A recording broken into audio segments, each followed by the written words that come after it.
Claudio Fantini está con nosotros. ¿Cómo estás, Claudio? ¿Qué tal? ¿Cómo estás, Jorge? Pues si le faltaban enemigos a Estados Unidos, creo que ahora le ha dado un impulso más a la enemistad a partir de que se conocen todos estos casos. Claro, ¿cómo calificarlo, no? Lo de la aparición de todos estos documentos, que no sabes si son espionaje, si es parte de documentos de ultrainteligencia o si son meros chismes que se comentan. Lo que es cierto es que hay una gravedad tal que el propio presidente Obama ha tenido que formar una especie de comité de crisis para enfrentarse al tema, ¿no? Son de una inmensa gravedad en cuanto al daño que le provoca a Estados Unidos. La diplomacia norteamericana queda en cuarentena ahora. Nadie quiere hablar con la diplomacia norteamericana porque es como hablar en público ante el mundo. O sea, esa cuarentena al que queda sometida la diplomacia norteamericana es un problema gravísimo y demoledor contra Barack Obama y contra Hillary Clinton, al punto de que ya hace sospechar, o va cada vez cimentando más la sospecha que, habiendo alguien tan particularmente dañado, en este caso el gobierno norteamericano, hace sospechar sobre las verdaderas intenciones de Wikileaks, de su creador, Julian Assange. Hace preguntarse al mundo de estas horas qué es efectivamente esto que está ocurriendo. Por un lado se repite el hecho de que la gran superpotencia Estados Unidos ya no tiene como enemigos a otros estados, sino a entes, a personajes. Osama Bin Laden en el 2001 le da el golpe más demoledor que haya sufrido en su propio territorio los norteamericanos desde el ataque japonés a Pearl Harbor. En aquella ocasión fue un estado, Japón. En esta ocasión, un hombre, un personaje. Ahora es otro personaje, un australiano de 39 años, que con un presupuesto de solo $1 millón y un equipo de 12 o 14 a lo sumo colaboradores, llega a provocarle el daño diplomático y político más demoledor que se le ha provocado a los Estados Unidos. Y es un personaje suelto.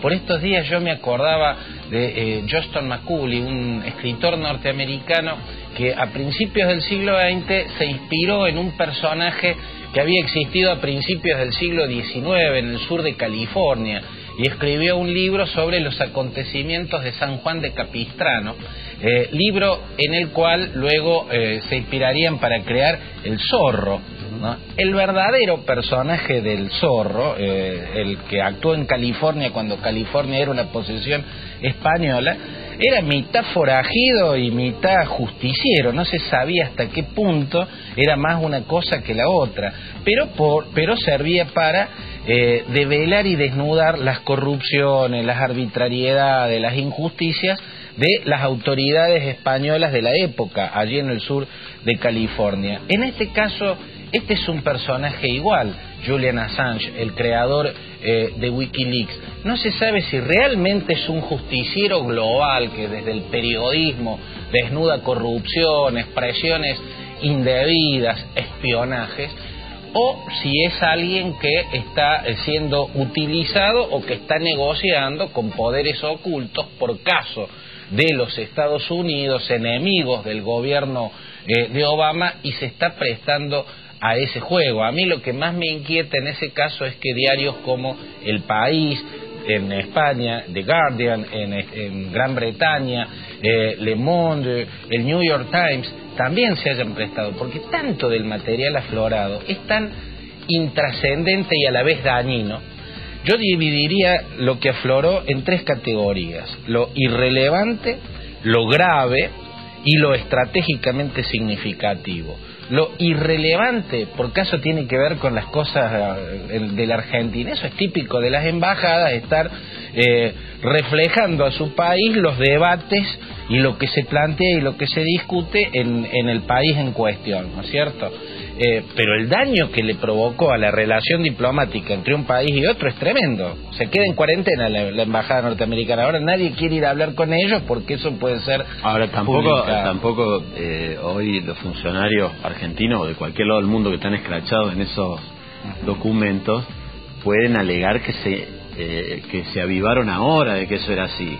Claro. Que pensaban que hablaban con el embajador norteamericano y que el embajador norteamericano no le contaba al secretario de Estado o a la Secretaría de Estado. Ellos no tienen... Ignoraban, eran inocentes. Claro, ellos no tienen en ese sentido nada con qué defenderse, salvo Alberto Fernández. Lo que dijo Alberto Fernández era lo mismo que decía públicamente, ¿no? Que veía que iba a perder porque señalaba tales y cuales errores. El caso de Sergio Massa es bastante más grave y muchos otros casos, pero digo, políticamente no tiene que ver con el espionaje, no tiene que ver con nada. Lo grave es, por ejemplo, las muy posibles acciones de espionaje, o por lo menos muy turbias, dentro de Naciones Unidas. Eso es grave para Estados Unidos, ¿no? O sea, es grave que Estados Unidos haya hecho eso, como es grave si se probaran ciertas presiones indebidas, que seguramente existen, porque no hace falta que Wikileaks venga a revelarlas, uno las sabe. Es el modus operandi de Estados Unidos y de muchos países en el mundo, de los países poderosos que presionan más allá de lo sensato para defender sus propios intereses. Y después está lo estratégicamente significativo, con graves consecuencias. Por ejemplo, haber revelado que China tendría un plan a mediano plazo para que desaparezca el régimen norcoreano y se reunifique la península de Corea bajo el sistema del sur, ¿no? O sea, un sistema capitalista, pero supongo yo con acuerdos que garanticen que no vaya a haber bases norteamericanas en la península ni ejercicios navales conjuntos con una potencia de Occidente en el Mar Amarillo. O lo que se reveló respecto a los gobernantes árabes, como el rey saudita, como el príncipe de Bahrein y varios más, que públicamente guardan silencio, pero por abajo de la mesa le piden a Estados Unidos que hagan lo que sea, incluida la posibilidad de una guerra, para que Irán no tenga arsenales nucleares. Esas son revelaciones estratégicamente muy significativas y ahí provocan otro tipo de daño, ¿no? Pero hoy la pregunta está centrada, por un lado, en esta nueva sensación. Esto corrobora que los nuevos enemigos de los Estados Unidos ya no son otros estados, sino personajes sueltos, entidades, enemigos espectrales que incluso con muy poco poder, solo $1 millón de presupuesto y 12 colaboradores, tienen una capacidad de daño. Ese es el mundo global de estos días. Estas son algunas características, y la otra pregunta es ¿quién verdaderamente está detrás de esto? ¿Julian Assange, de verdad, ese joven australiano? ¿O hay algún poder oculto norteamericano, algún grupo ultraconservador que está buscando noquear directamente a la administración Obama?